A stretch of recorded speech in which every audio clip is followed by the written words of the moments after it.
jàmm sa réew mi tey dañ ñëw si muscade. Muscade nag dafa ne lu doy waar loo xamante ni ay njariñam foo ko ab weesu na ko. Origine am mooy les îles Moluques. Les îles Moluques fa la cosaanam.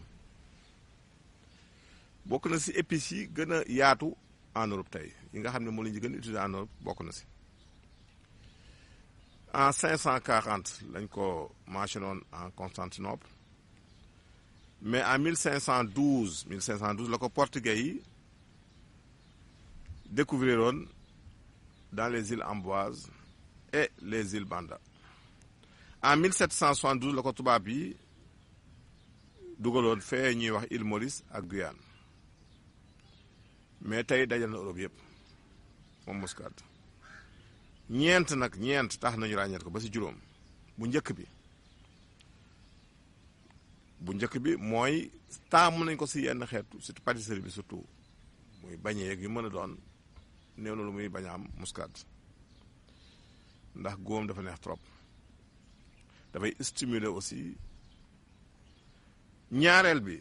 ñu ko gën a xamee mooy dafa baax si les maladies digestives yi nga xam ne boo ko feebar yi nga xam boo ko amee da ngay lekk du gaaw a rees daf leen di saafara yaa xam indigestion la yaa xam seere la yaa xam di am ay reflux ak remontée gastrique la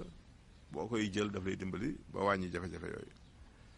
ñetteel bi mooy somnifère la boo amee jafe-jafe pour nelaw di ko jël da nga nelaw mais nag nga bañ ci jël dose bopp boo jël dose bopp mun ngaa nelaw yeewute la kon jël sa lu yam rek genn wàll kudd bu ndaw nga def ko si genn wàll kaasu ndox bu tàng nugal bàyyi mu sey nga segg naan bala ngay tëdd dafa lay yombal sa nelaw. kon ñu am amee insomnie nañu bàyyi xel si muscade. bi si topp mooy dafay wàññi ay ballonnement ak fluidoflatulence gaz yi ne si biir muy ngelaw li daf koy wàññi. baax na si jaare aussi koo xam sa biir day daw lu bëri te daw arrêté daf lay dimbali ba loolu tàggoog yow. soo amee calcul biliaire aussi mooy dooj yooyu nekk ay mel na dooj xorom nekk si wextan bi daf leen di écraser daf leen di seeyal su boobaa genn wàllu kudd ngay jël sunguf si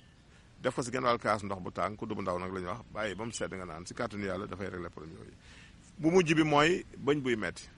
jëlal tuuti huile d'olive rek nga tooyal koog sunguf muscade bi saañ ko si bët bi si kàttanu yàlla métti daal di arrêté saa si. kon muscade stimulant la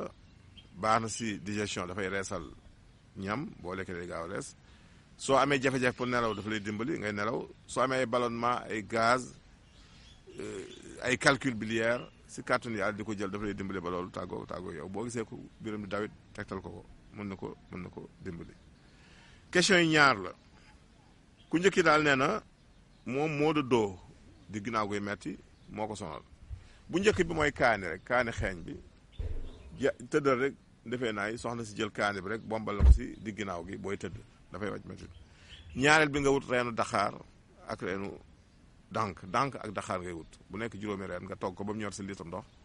di ko naan par genn wàll kaas boo ndékkee boo añee boo bu dee koor gi na ngay def boo xëddee ak boo ndogoo si kàttanu yàlla fu mu fekk mettitu di ginnaaw fa lay yem. question bi ñuy jeexale kii nee na daal moom dafa gént di puus nit boo géntee di puus nit mooy day ñuy wane dana tawat dana feebar bu dee nag sa soxna la moom dina war na lor si lu gaaw si lu gàtt soo xam ne délai bu yàggatul la si kàttanu yàlla ñun tàggu feen jox naan benn émission wér gu am jërëjëf